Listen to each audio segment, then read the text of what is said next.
So here we are with Build Alliance, and today I'm going to try something new.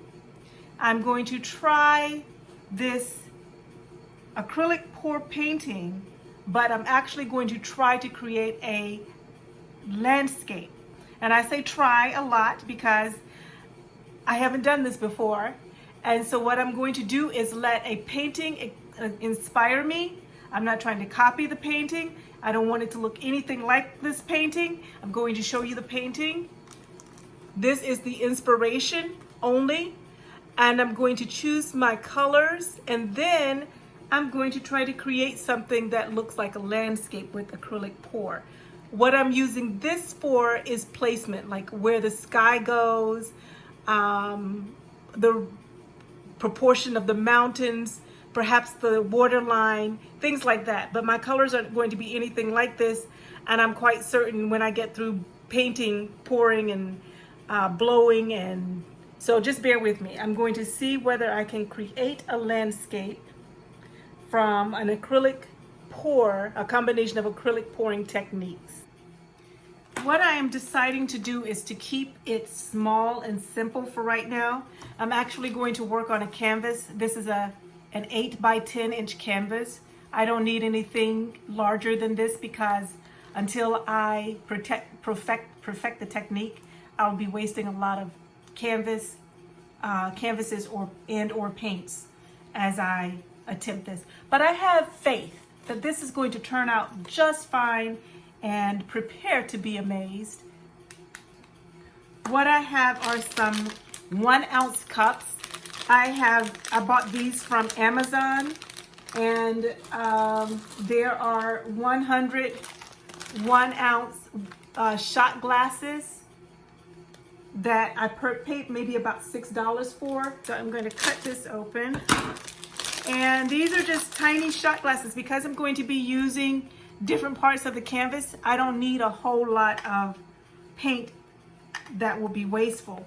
So I'm going to make my different landscape layers in these little shot glasses. Another thing that I've decided to do is to simplify my colors. I don't need every color of the rainbow or every color of blue that I have, because then I'll be wasting paint. So I'm going to use a mixture that's a few shades of the blues that I have and some white, and I'm going to flood my canvas in stages. So as I'm doing the sky, say from right here to right here, I'm going to put the white paint up in here and flood that for the Dutch pour. And then when I get ready to do the swipe for the mountains, I'm going to put another layer of paint, and then I'm going to use that. I'm going to swipe from that part of the canvas. And then when I get down here, water might be easier because then I can just use some kind of variation of the blues. But when I do this, I'm going to do a pour and then kind of work it that way, but not if I distort my mountains and my sky too much. So I'm going to have to figure this out. And I'm wondering if I should do the water first, because that's going to be where most of my movement is. The rest of it I'm going to use as a swipe. I'm telling you that I'm working this out as I go.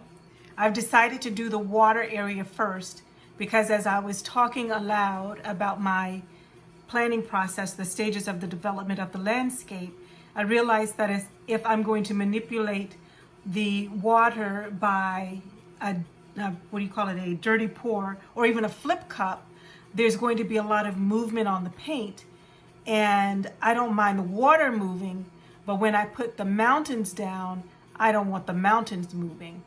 Floetrol, which is this medium that liquefies paint. It makes paint very runny, and it makes paint dry much, much slower. So whenever you do an acrylic pour, be prepared to wait for your painting to dry.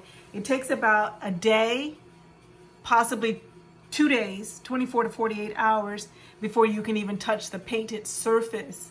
And if you do that beforehand, you'll end up lifting some of the paint. And it takes about a week to 2 weeks for your painting to fully cure. It depends on how thick of a layer of paint you've used. And of course, if you use too thick of a layer, your painting will crack, your paint will crack. So we're going to work that out. But what I'm doing is doing the recipe for a flip cup.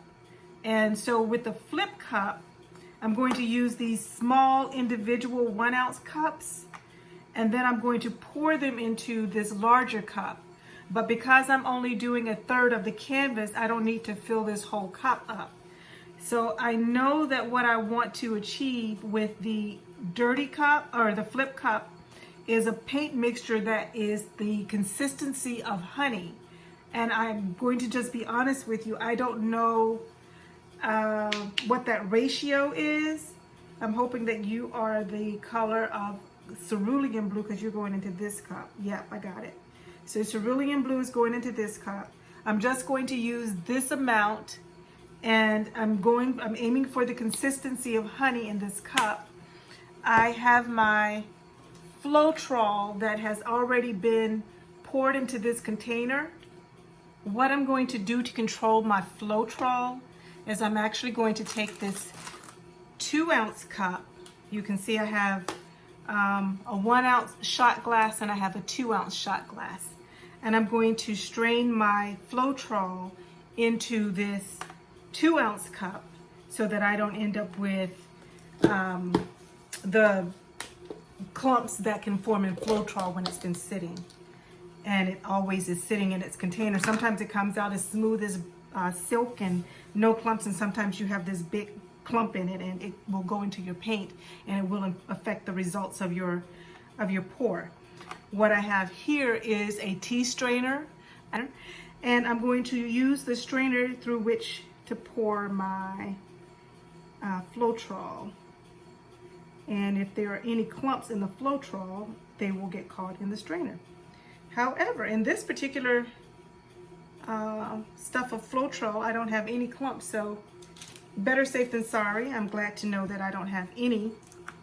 Then what I'm going to do is I'm going to pour my Floetrol into a cup and show you what the consistency should be for a pour. I have popsicle sticks. I will stir with my popsicle sticks. The beauty of the equipment that I'm using is that with these little shot glasses and with this popsicle stick, they can be reused.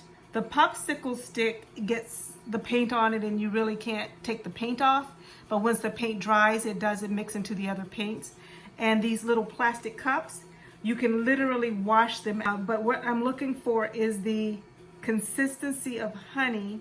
It's supposed to pour off the stick and give me a little heel. This isn't really pouring off the stick. There it is. It's got a pour to it. And not forming the mound like I wanted to. Oh, there it was. Okay, wait a minute. I'll see. I'm going to see if that one, that's cerulean blue. This one is manganese blue. It's a lighter blue than cerulean. And I'm going to eyeball it. So I have this much paint in here. I'm trying not to use a whole lot of paint because I don't like being wasteful. And because I'm using such a small amount of paint, I'm going to use an even smaller amount of Floetrol. So just this amount. I'm going to call that good, but you want it thick. You don't want it to, this is too thick. It's not running at all, even when I pick up. Yeah, I'm getting a blump. So I'm going to use a spoon to put a little additional Floetrol in there without it getting too thin. And that's one of the things that you'll want to do, since I don't have a ratio for this, and it's going to vary from different types of paint. So that's perhaps one of the things that you'll have to learn, is that it's not a matter of the proportion of paint to Floetrol, it's the consistency of the mixture of paint and Floetrol.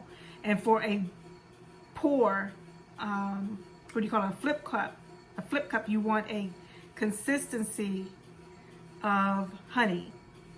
There I am. I got a pour. Okay, so I got it, and I like that consistency. I'm actually going to use my teaspoon on this, what do I have, ultramarine blue. I'm going to use a little bit of my teaspoon. That way I'll know that I'm putting about a teaspoon in there.